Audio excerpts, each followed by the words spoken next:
Olá, para quem está aí mergulhado em editais, leis, apostilas, seja muito bem-vindo. Olá a todos! Se preparar para um concurso é quase como montar um quebra-cabeça gigante, né?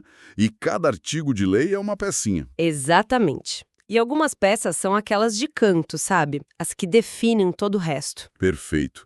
E hoje a gente vai se dedicar a encaixar algumas dessas peças cruciais que muitas vezes são o diferencial, né? Entre a aprovação e o quase. Uhum. A nossa missão aqui é fazer uma análise bem estratégica de um conjunto de artigos, mais especificamente do 290 ao 304 de uma lei complementar. E tem também um anexo que é pura estratégia de carreira, o termo de compromisso para qualificação. Esse mesmo.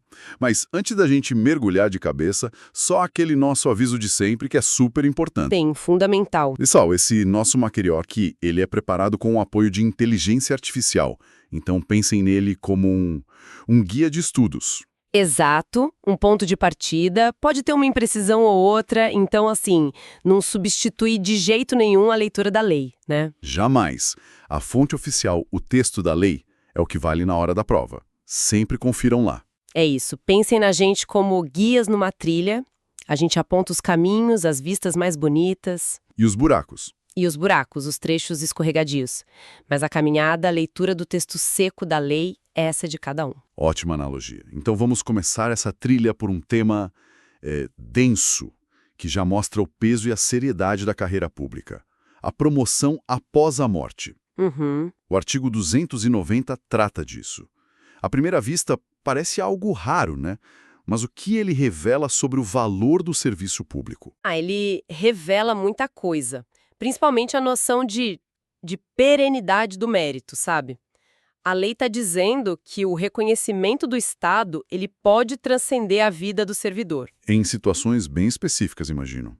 Muito específicas. O artigo 290 traz basicamente dois cenários para essa promoção póstuma. O primeiro é quase uma questão de justiça burocrática. Como assim? Imagina que o servidor faleceu, mas ele já tinha cumprido todos os requisitos para ser promovido. Faltava só a canetada, a formalização. A lei aí, ela corrige essa pendência. Certo, essa primeira hipótese faz sentido. É como se a pessoa tivesse cruzado a linha de chegada, mas o cronômetro oficial ainda não tivesse parado. Exato. E a segunda? A segunda é bem mais impactante. É quando o falecimento é consequência direta do estrito cumprimento do dever funcional. Nossa. Aqui não é um acidente comum, é um ato de serviço que custou a vida do servidor. É o reconhecimento máximo do sacrifício. E justamente por ser tão sério, a lei impõe uma condição bem rigorosa. Que seria a comprovação, né? Não pode ser algo só presumido. Exatamente. O parágrafo 1º exige a abertura de um inquérito administrativo para comprovar essa relação direta entre o trabalho e a morte. Para não ter dúvida. Isso protege a própria honraria. E o efeito prático disso para a família é gigantesco. O parágrafo 2º diz que a pensão vai ser calculada com base na remuneração do novo cargo. Então o reconhecimento não é só simbólico. De forma alguma. É também financeiro e ampara quem ficou. Isso é realmente profundo. E falando em proteção, mas saindo dessa situação extrema e vindo para o dia a dia. Uhum. O servidor precisa de amparo para exercer a função com independência, né? Especialmente quando emite um parecer técnico que pode desagradar alguém. O artigo 291 parece que cria uma espécie de escudo. É um escudo, sim, mas um escudo com um manual de instruções. O nome técnico para isso é imunidade funcional. Imunidade funcional. Isso. O artigo equipara as informações e pareceres do servidor feitos no exercício da função às alegações feitas num processo judicial. Na prática, o servidor não pode ser processado por ofensa pelo conteúdo técnico de um parecer. Mas isso não abre uma brecha perigosa? Tipo, um servidor poderia usar um documento oficial para fazer ataques pessoais? Ofender alguém. Isso, e se esconder atrás dessa imunidade. Qual que é o limite? Essa é a pergunta-chave. E é o tipo de raciocínio que a banca do concurso espera. A imunidade não é um cheque em branco. Ela protege o ato funcional, a opinião técnica. Não a pessoa. Ou injuriar. E o parágrafo único do artigo 291 traz o controle. o chefe imediato pode mandar riscado documentos, trechos com ofensas pessoais. Entendi. Então a lógica é: a lei protege a função, não o desvio dela. O parecer técnico duro que aponta uma falha grave está protegido. Perfeito. O xingamento pessoal inserido nesse mesmo parecer não está e pode ser removido. Existe um equilíbrio. Exato. O objetivo é garantir que o servidor tenha coragem técnica para dizer não a um projeto ruim sem medo de retaliação judicial. É um pilar da atuação republicana. Fundamental essa proteção. E, falando em carreira, vamos para um tópico que a esse brilha os olhos de todo concurseiro. Dinheiro e crescimento. Dinheiro no bolso e crescimento profissional. O artigo 292 começa falando de descontos no salário, o que a lei permite tirar do vencimento. Então, a regra geral é protetiva. Vencimentos e proventos não podem sofrer descontos, exceto os previstos em lei. Imposto de renda, previdência. O básico. O básico, que já está na lei. O que não pode é um desconto arbitrário. Mas o ponto de atenção, aquele que merece um marca-texto para a prova, está no parágrafo único. E o que ele diz? Ele trata de dívidas trabalhistas.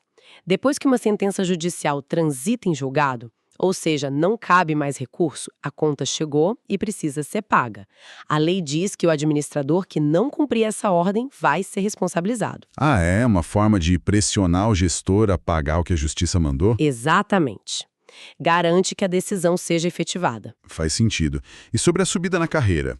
O artigo 293 fala de progressão e promoção. Parece a mesma coisa, mas... Mas não são, né? Essa distinção é clássica em prova. E qual a diferença? Pensa numa escada de carreira. A progressão é andar para o lado, no mesmo degrau. É um avanço horizontal, geralmente por tempo de serviço. A lei diz que, em regra, é a cada 2 anos. Certo, 2 anos. Já a promoção é subir de degrau. É um avanço vertical para uma classe superior que exige mais que tempo. Envolve merecimento, avaliação. E o artigo cria exceções, né? Parece ter uma via diferente para algumas carreiras. Exatamente. O parágrafo único cita 3 grupos: consultoria e representação judicial, polícia civil e atividade penitenciária. E para eles? Para esses, a promoção, a subida de degrau, acontece num prazo maior, de 4 em 4 anos, e combina a antiguidade com o merecimento. Para quem estuda para essas áreas, saber esse prazo de 4 anos de core salteado é obrigatório. É o tipo de detalhe que o examinador adora trocar na questão. Com certeza.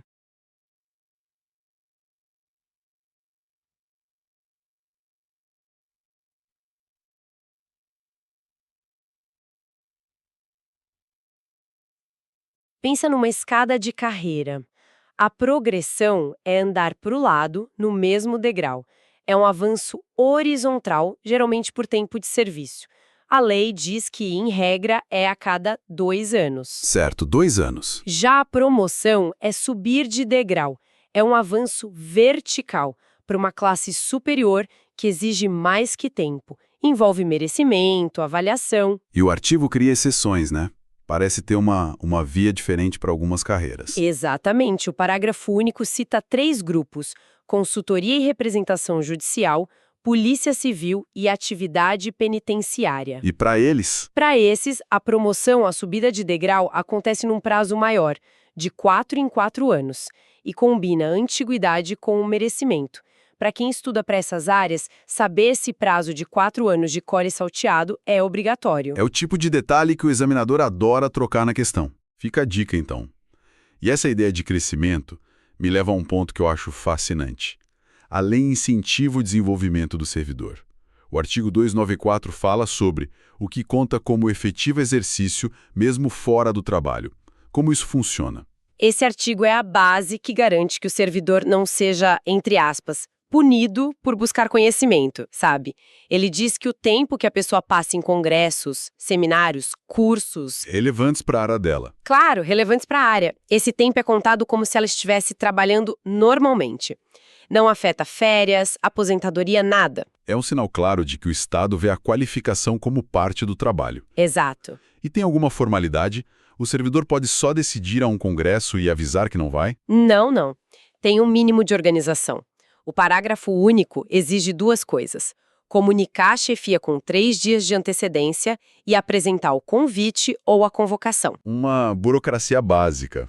Só para garantir que o serviço não fique descoberto e para comprovar que o afastamento é legítimo. E isso se conecta perfeitamente com a obrigação do Estado de qualificar seus quadros, que está lá no artigo 298, e com aquele anexo famoso, o termo de compromisso. É a conexão perfeita. O 294 é o incentivo básico, o 298 eleva isso a um dever do Estado, e o termo de compromisso é a versão turbo. A versão turbo, gostei. É o instrumento prático para os investimentos mais pesados. Licença para fazer graduação, pós, mestrado, doutorado, muitas vezes com salário integral. Pense nesse termo como um contrato de patrocínio. Um contrato de patrocínio. Boa analogia. O Estado é o patrocinador. E todo patrocinador exige contrapartidas. Quais são as do servidor patrocinado? São várias e bem amarradas. Primeiro, dedicação ao curso. Segundo, isso é crucial para concurso.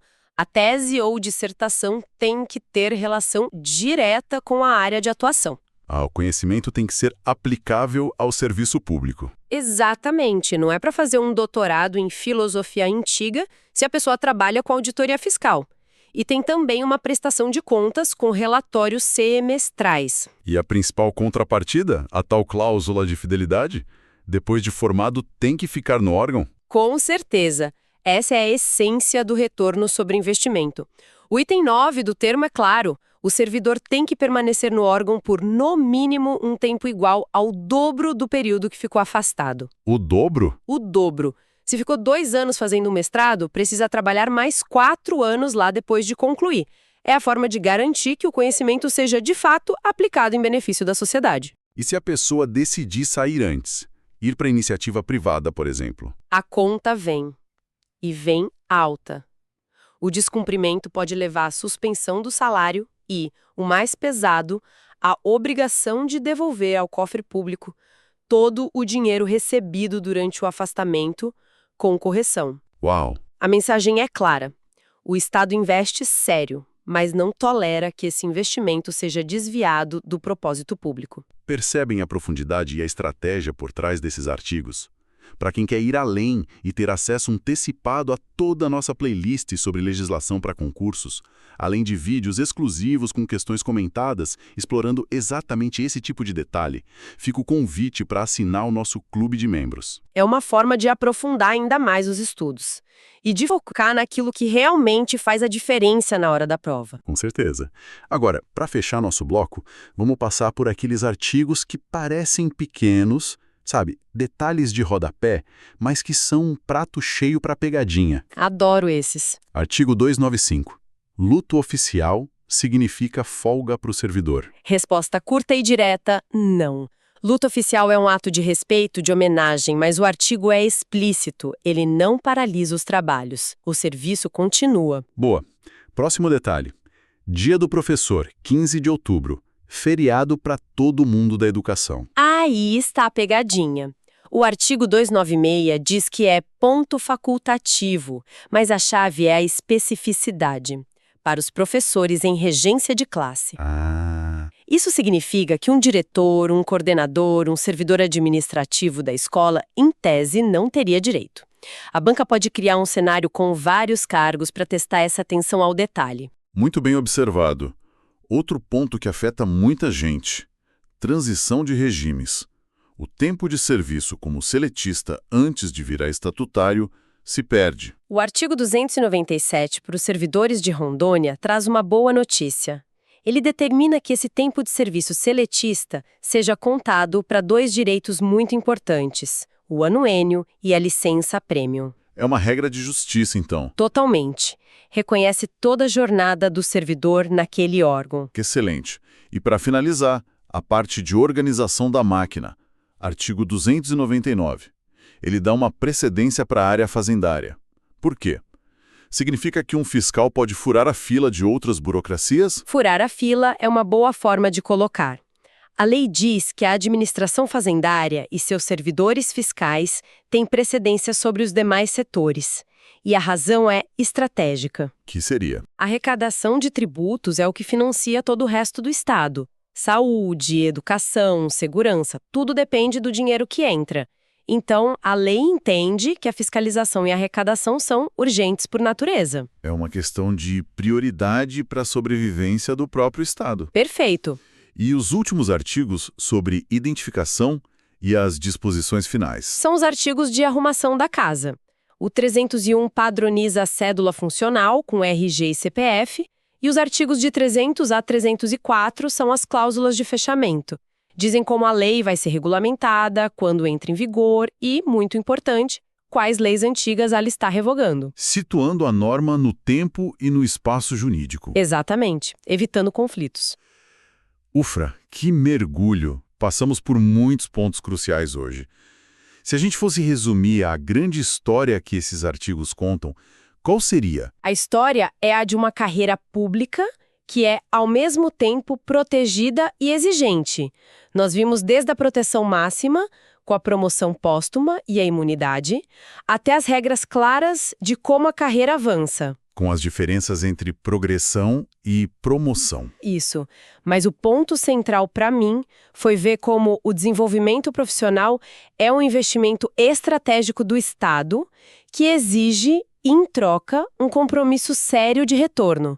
O termo de compromisso materializa isso. E os detalhes no final? E fechamos com aqueles detalhes sobre luto, ponto facultativo, contagem de tempo, que são o tempero que pode definir o sabor da aprovação na prova. Essa é a estrutura que sustenta a carreira pública. E para quem nos ouviu até aqui, qual desses artigos mais surpreendeu ou talvez tenha gerado uma nova dúvida? Deixe um comentário. A perspectiva de quem está estudando enriquece muito essa nossa conversa. Com certeza. E para levar para casa, fica uma reflexão final provocada por toda essa discussão sobre qualificação. Manda. O termo de compromisso deixa clara essa relação de investimento mútuo. Isso nos leva a uma pergunta mais ampla, sabe? Para quem está nessa jornada para se tornar servidor, o serviço público é apenas um caminho para a estabilidade, um bom salário? Ou tem algo mais? Ou é um contrato contínuo de desenvolvimento onde o seu crescimento individual deve, obrigatoriamente, se traduzir num serviço melhor para a sociedade? Fica aí a reflexão sobre o verdadeiro propósito por trás da busca por essa carreira.